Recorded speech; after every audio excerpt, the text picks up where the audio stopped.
Nella storia non ci sono risorse che hanno precedenti da questo punto di vista. È chiaro che sono tre interventi che si svilupperanno in diversi anni e che riguardano i tre ospedali che complessivamente supereranno i 105 milioni di euro per Portogruaro e San Donà e altri 15 circa per Jesolo, dove ci sono anche interventi del PNRR. 60 milioni di euro per la prima fase di lavori, 45 per le successive. Per il Veneto orientale è un investimento che a livello sanitario non ha precedenti, quello che riguarderà i tre ospedali dell'US 4.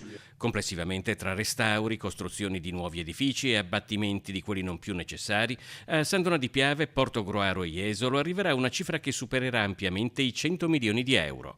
Il master plan, che cambia volto alla sanità del Veneto orientale, è stato presentato all'ospedale di San Donà davanti a tutti i sindaci del territorio. 140 milioni di euro di investimenti e quindi immaginiamo che tra qualche anno avremo appunto 3 presidi ospedalieri nuovi, un ULS che ha 220.000 abitanti ma che d'estate arriva ad ospitare oltre 22 milioni e mezzo di turisti.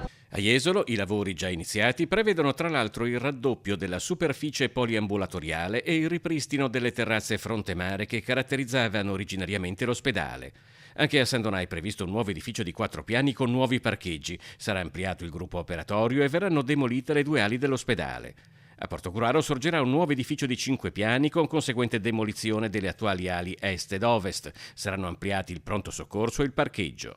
Siamo un territorio di confine, ricordo sempre che se cittadini della nostra azienda vanno a curarsi da altre parti, siamo noi che dobbiamo conferire e rimborsare queste spese. Se invece riusciamo a trattenere i nostri e accoglierne di altri, riusciamo addirittura a aver somme da investire sempre per la nostra sanità.